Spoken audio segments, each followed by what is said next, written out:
ఎక్కడ చిత్తూరు, ఎక్కడ నగిరి, ఎక్కడ ఇది? మీరు ఆలోచించండి. చంద్రగిరి ఎక్కడి నుంచి వచ్చారు? ఎందుకు వెళ్ళిపోతున్నాడు బాలినేని శ్రీనివాసు? ఎందుకు వెళ్ళిపోయాడు? నెల్లూరులో ఆనం రామనారాయణ రెడ్డి, ఇంకో ఆయన ఎందుకు వెళ్ళిపోయాడు? శ్రీధర్ రెడ్డి ఎందుకు వెళ్ళిపోయాడు? అనంతపురంలో చూడండి, నిన్నగాక మొన్న మీడియాలో కూడా వచ్చింది. ఏమని మాట్లాడాడు శ్రీకాంత్ రెడ్డి? ఆలోచించండి ఒక్కసారి. ఇవన్నీ ప్రజలు తెలియట్లేదు, గమనించడం. నవరత్నాలు నీ బొంద నవరత్నాలు నువ్వు చెప్పావా? మీ కారు ఉంటే ఏమనో, మీరు ఐటీ కడితే ఏమనో, మీరు అది ఉంటే ఏమనో, ఇది ఉంటే ఏమనో, ఇంట్లో ఎంతమంది పిల్లలు ఉంటే అంతమందికి ఇస్తాను. ఎవరికి ఇచ్చి చచ్చావు? ఆఖరి నెల, ఆఖరి సంవత్సరం వచ్చే వరకు కూడా 3000 తెస్తానని చేసావా? 2000 పెంచింది ఎవరు? ఆ రోజున ఇదే చంద్రబాబు నాయుడా? ఇదే చంద్రబాబు నాయుడా? అసలు అన్నా క్యాంటీన్లు ఎందుకు తీసావు? అన్నా క్యాంటీన్ల వల్ల ఎంత లబ్ధి ఉంది పేద ప్రజలకి? ఏ ఒక్క అర్జునుడా నువ్వు అర్జునుడువా? నీ బతుకు తగలయ్యా. నువ్వు అర్జునుడు ఏంటి? దొంగచాటుగా నడి రోడ్డు మీద నట్టింట్లో హత్య చేసినోడు నువ్వు. అర్జునుడు అనేవాడివి. నువ్వు కురుక్షేత్రంలో యుద్ధం చేయాలి. యుద్ధం సిద్ధం అనేది కురుక్షేత్రంలో, రేపు ప్రజాక్షేత్రంలో, ఇళ్లల్లో కాదు. నువ్వే కౌరవులు. ఇను నానా, అప్పుడు 101 మంది ఉంది కౌరవులు ఇక్కడ. ఇప్పుడు 151 మంది ఉంది కౌరవులు నీ పక్కన. వీళ్ళు చాలాగా 89 మందో 80 మందో నీ పర్సనల్ సలహాదారులు. ప్రభుత్వ సొమ్ముని, ప్రజల సొమ్ముని ఏ విధంగా నువ్వు దోచుకుంటున్నావో, నువ్వనేది ఉంటే ఇంకొకసారి రాష్ట్రం ఇంకా వెనకబడిపోద్ది.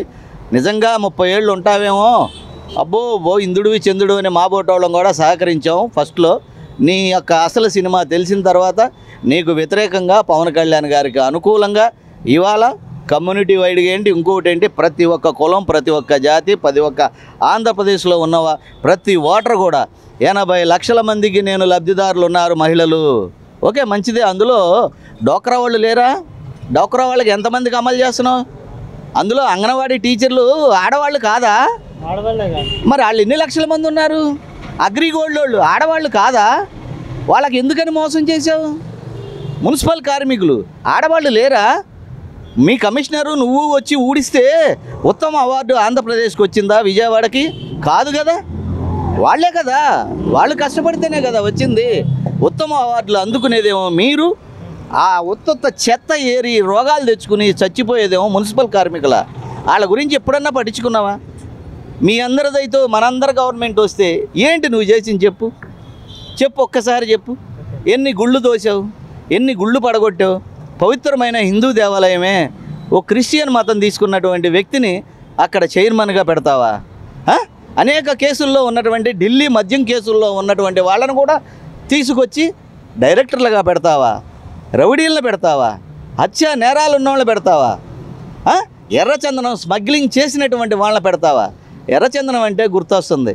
అంత ఇదిగా ఒకేసారి రూపు మాపేసావా? ఇప్పుడు ఇంతకుముందు దొంగతనం దోపిడీ జరిగింది, చెట్లు నరికారు. అది తీసుకెళ్లే వాళ్ళని ఎన్కౌంటర్ కూడా చేపించారు చంద్రబాబు గారు. 20-25 మంది కూలీలు కూడా మరణించిన సందర్భాలు ఉన్నాయి. నువ్వు రాగానే ఒకేసారి మొత్తం ఆగిపోయిందేంటి? ఏ గేట్లకు ఆ గేట్లకు పనిచేసుకుని వెళ్ళిపోతున్నారా? మరో పుష్పానా?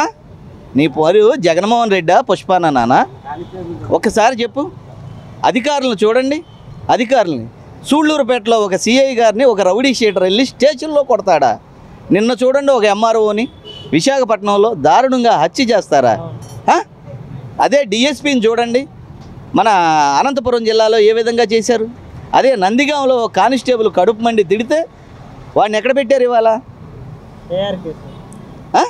అదే అనంతపురంలో చూడండి, కర్నూలు జిల్లాలో చూడండి ఒక ఏఎస్ఐ గారిని. పోలీస్ డిపార్ట్మెంట్తో కూడా మీరు బ్యాడ్మింటన్ ఆడతారా? వాళ్ళందరూ ఓర్పుగా చూస్తున్నారు.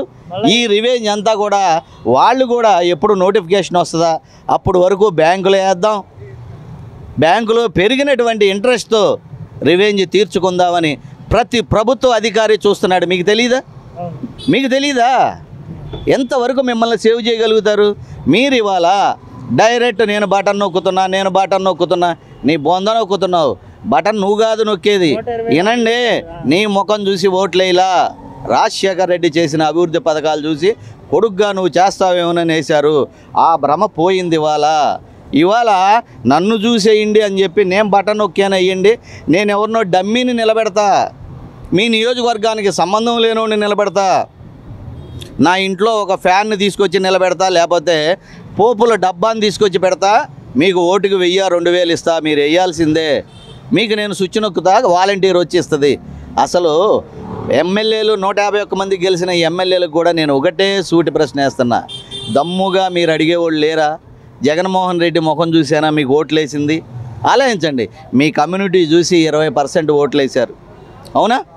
మీ ముఖం చూసి, మీ మంచితనం చూసి, మీ తండ్రి గారి మంచితనం చూసి అనేక మంది పెద్దలు మీ ఇళ్లలో మీరు అక్కడ అనేక సంవత్సరాలుగా ప్రజలతో పెట్టుకున్న రిలేషన్ చూసి వేశారు. ఇవాళ అవన్నీ ఏమి చూడకుండా నీకు అక్కడ ఐప్యాక్ చెప్పింది, పీకే టీం చెప్పింది, ఎల్ఐ టీం చెప్పింది, నువ్వు అక్కడ పనికిరావు, నువ్వు ఇక్కడ పనికిరావు, నువ్వు పనికి వస్తావా? రా రెఫరెండం పెట్టు. ఎందుకు? ఎప్పుడో ఏప్రిల్ దాకా ఎందుకు? ఆఖరి రోజు దాకా ఉంటావా? ఇంకేమన్నా దండుకుంటావా? ఇంకేమన్నా తవ్వుకుంటావా? చెప్పు, ఇంకేమన్నా తవ్వుకుంటావా? ప్రతి డిపార్ట్మెంట్లో కూడా ఇన్వాల్వ్ అయిపోయావు, ప్రతి డిపార్ట్మెంట్ని దోచుకున్నావు. ప్రజలు A to Z గమనించారండి. As for educated persons, as for the students, as for the doctors, as for the public, as for the girls and మన మహిళలు కూడా ఎవరూ నీకు ఓటేసే పరిస్థితి లేదు. ఎప్పుడు ఎన్నికలు పెట్టినా మేము సిద్ధంగా ఉన్నాం, నువ్వు కాదు, నిన్ను ఇంటికి పంపటానికి మేము సిద్ధమని చెప్పి ప్రజలే చెప్తున్నారు. దీనికి ఉదాహరణ మీరు మొన్న గడప గడపకి వెళ్ళినప్పుడు మీ ఎమ్మెల్యేలు, మీ ఎంపీలతో మీరు చేసిన అభివృద్ధి ఏంటని చెప్పి ఒక్కొక్కళ్ళు నిలదీయటం చూసి మీ వాళ్ళు ఏ విధంగా తోక ముడుచుకుని వచ్చారు. నేనే గెలుస్తా, నేను డబ్బు లేనివాడిని, బీదవాడివా? అత్యున్నతమైన కోటాను కోట్ల ఆస్తి ఉన్నటువంటి ముఖ్యమంత్రి ఎవరన్నా ఉంటే నువ్వు. 2004లో మీ ఆస్తులు ఎంత? 2009కి వచ్చేసరికి మీ ఆస్తుల చిట్టా ఏ విధంగా పెరిగింది?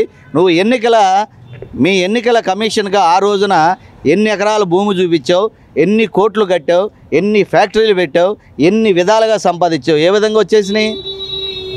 తండ్రిని అడ్డం పెట్టుకుని సంపాదించినాయి కదా. ఎందుకని 2004లో మీరు ఇల్లు అమ్ముకుంటా చూశారు? ఆ తర్వాత ఏ విధంగా పెరిగినాయి? ప్రజలకి నవరత్నాలు కాదు, ఈ పథకాలు కాదు, మేము కూడా సంపాదించుకుంటాం ఒక లారీ ఓనర్గా. అయ్యా ఆ పథకాలు ఏంటో మాకు చెప్పండి, మేము కూడా చేస్తాం. మీ పథకాలే మాకు వద్దు, ఆ వ్యాపారం మేము చేస్తాం.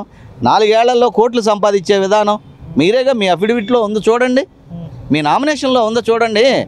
మీరు ఎంత ప్రాపర్టీస్ చూపించారో, ఏ విధంగా మీ ఇంట్లో ఉన్న సభ్యులు కూడా ప్రాపర్టీస్ పెరిగిపోయినాయో. ఎట్లాగండి ఇదంతా? ఇదేమన్నా వ్యాపారమా?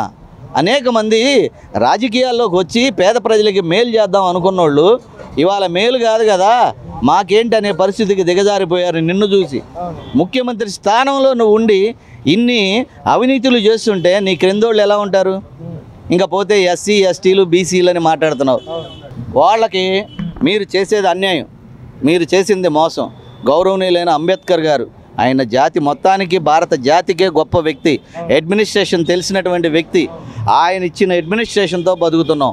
నువ్వు రాజారెడ్డి రాజ్యాంగాన్ని అమలు చేస్తూ అంబేద్కర్ గారు బొమ్మ పెట్టావు. అందులో కోట శ్రీనివాసరావు గారు, బావా మా ఇంటికి రా ఇవాళ భోజనం అని బావమర్దిని పిలుస్తాడు. బావమర్ది రాగానే అన్నం తింటూ ఉంటాడు. ఏమే మీ అన్నయ్య వచ్చాడు అన్నం పెట్టంటాడు. ఏంటి బావా ఇవాళ కూర అంత ఇదిగా అన్నం తినమంటున్నావు అంటాడు. వాడు తెలియక, అరే కోడిని కొన్నారా, కోడిని కోసుకుని తింటున్నాను అన్నాడు. కోడి ఏలాడేసుకుని తింటున్నాడు, కోడి వండుకుని తింటలా. అట్లాగే ఎదురుగా కోడిని కట్టుకుని ఇవాళ ఒట్టి అన్నం తిన్నట్టు వాళ్ళని, దళితుల్ని రాజకీయంగా ఆర్థికంగా బలోపేతం చేయండి, వ్యాపారపరంగా బలోపేతం చేయండి, మనలో కలుపుకోండి, మనతో కలిసి జీవించే విధంగా వాళ్ళతో కలిసి ఉండండి. పేరుకు మాత్రం దళితులకు ప్రేమాభిమానాలు నాకే ఉన్నాయి, బీసీలు వెన్నుముక, నిజంగానే వెనకాల పెట్టేశావు. ఇవాళ చూడండి దళితులు 39 మంది. ఎందుకని నువ్వు ఎమ్మెల్యే టికెట్లు అక్కడ ఇవ్వలా? నువ్వు బటన్ నొక్కితే కదా అక్కడ అమలు చేయగలిగేది. నువ్వు బటన్ నొక్కితేనే కదా ఆ నియోజకవర్గంలో వాలంటీర్లు అమలు చేయాలి. వాలంటీర్లు చేసిన తప్పులకి మీ ఎమ్మెల్యేలను ఎందుకు శిక్షిస్తున్నావు నువ్వు? అది దళితుల్ని, మిగతా చాట ఎందుకు మార్చలా? బీసీలని మీకు వాళ్ళంటేనే అలుసా? అనేక ఉన్నాయండి, మళ్ళీ నెక్స్ట్ ఎపిసోడ్లో చెప్తా.